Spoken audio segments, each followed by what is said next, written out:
Hello everyone, thank you for watching the channel. If you like the video content, please hit like and subscribe to the channel to watch the latest videos.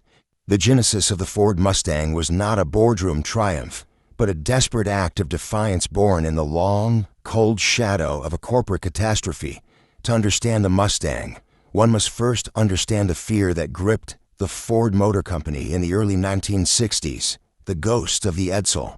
The Edsel was a $400 million failure that had become a national punchline, leaving Chairman Henry Ford II paralyzed by an intense conservatism. He demanded safety, tradition, and large, predictable sedans. Yet Lee Iacocca, the brilliant and ambitious vice president of the Ford division, saw a different reality. He recognized that the massive post-war baby boomer generation was coming of age. They didn't want their father's heavy, chrome-laden cruisers.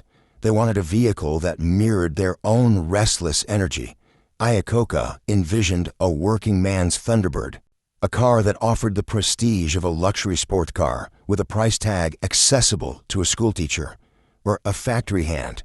Because Henry Ford II was haunted by the Edsel and refused to authorize a radical new sports car, Iacocca was forced to go underground.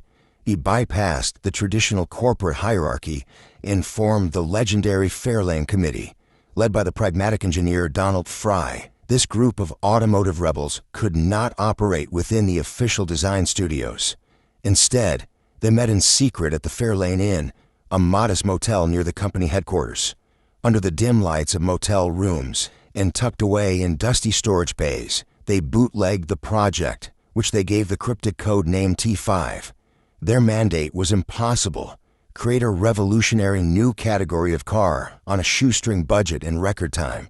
To achieve this, Fry and Iacocca decided on a masterstroke of industrial pragmatism. They would build the T5 on the existing chassis and drivetrain of the Ford Falcon. In Fairlane, this not only saved millions of development costs, but ensured the car would be easy for any mechanic in America to service. The weight of the company's future rested on these secret meetings. When Iacocca finally forced a prototype before Henry Ford II, the approval was a threat rather than a blessing.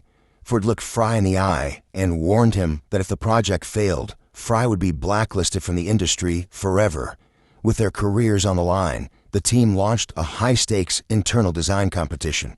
Among dozens of submissions, it was an exhausted designer named Gail Halderman who struck gold. After working nearly to the point of collapse on other projects, Halderman sketched a revolutionary silhouette late one night at his kitchen table. It featured a long, aggressive hood and a short, athletic rear deck, a fastback profile that suggested a predator in motion.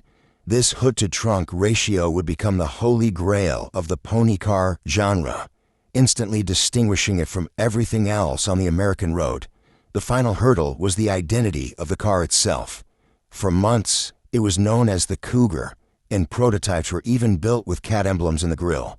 The shift to Mustang remains a point of historical debate. John Ajar, an aviation enthusiast on the design team, pushed for the name as a tribute to the P-51 Mustang fighter plane that had dominated the skies of World War II.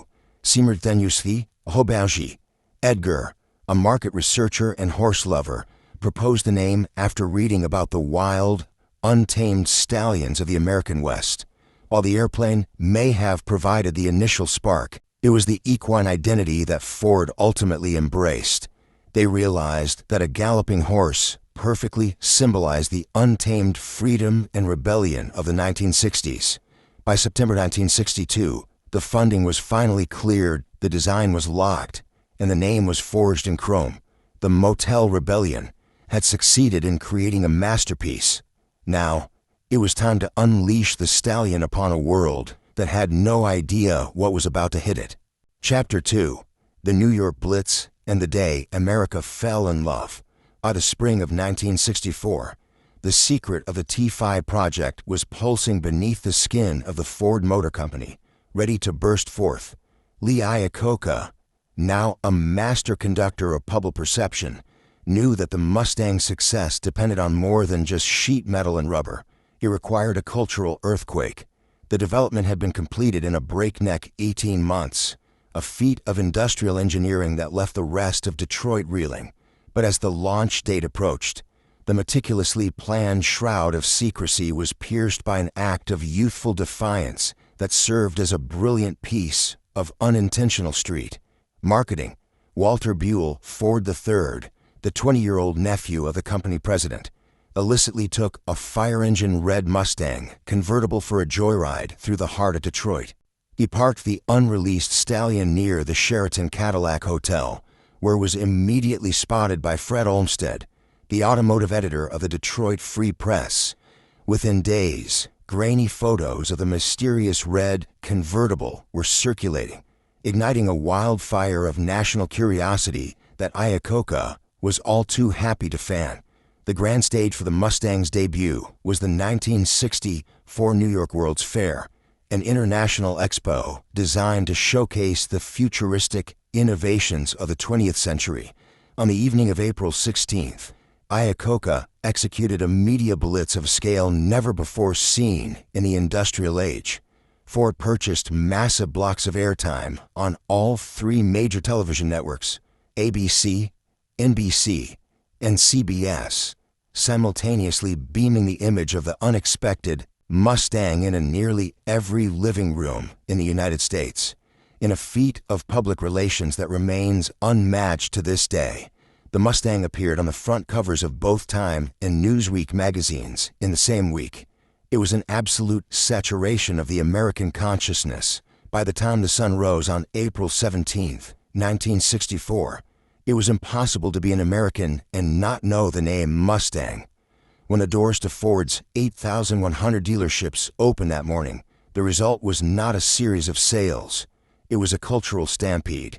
Ford had cautiously projected they might sell 100,000 units in the first year.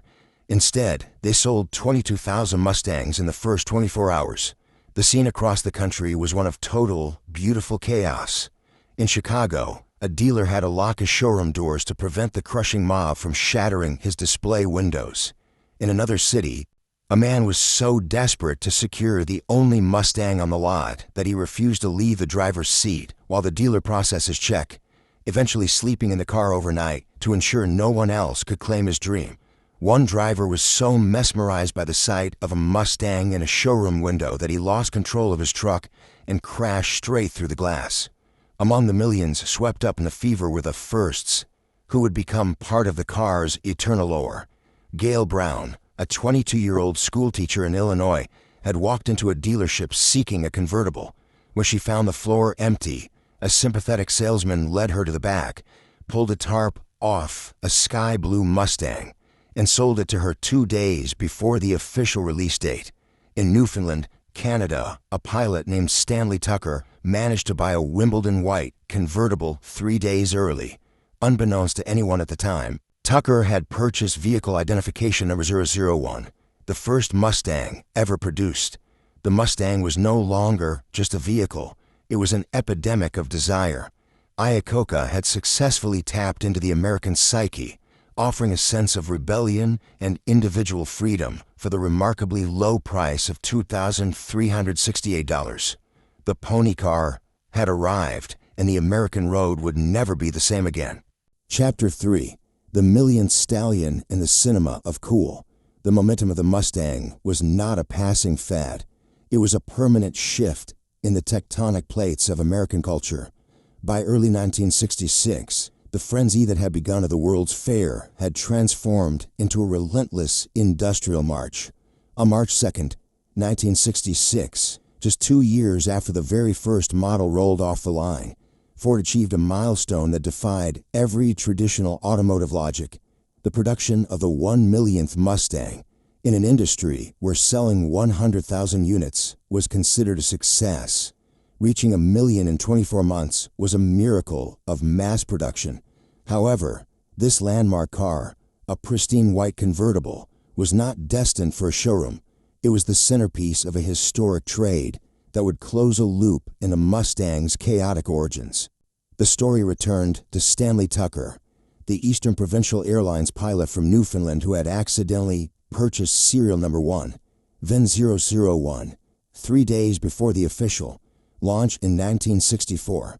For 2 years, Ford had been haunted by the fact that their most significant historical artifact was being driven daily through the rugged terrain of eastern Canada. Tucker had already put 10,000 miles on the car, treating the priceless prototype as a standard commuter. Ford's executives finally convinced Tucker to return the stallion to its home in Dearborn for the Henry Ford Museum. In exchange, Tucker was offered the 1 millionth Mustang, custom-built to his exact specifications. When filling out the order form, Tucker reportedly drew a large X across the entire options sheet. He wanted everything. This exchange, happening exactly 60 years ago today, cemented the Mustang not just as a product, but as a legend that valued its own history. But the Mustang's true immortality was found not on the assembly lines, but on the silver screen. It became the cinematic definition of cool almost instantly. In 1964, the same year it debuted, a white Mustang was featured in a high-stakes chase in the James Bond classic Goldfinger.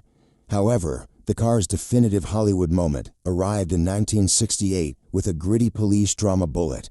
Actor Steve McQueen, a racing enthusiast himself, chose a dark Highland green fastback for a 10-minute pursuit through the steep, jumping streets of San Francisco. That sequence, devoid of music and filled only with the raw, guttural roar of the V8 engine, is still regarded by critics and car lovers as the greatest car chase in cinematic history. The Mustang was no longer just a car.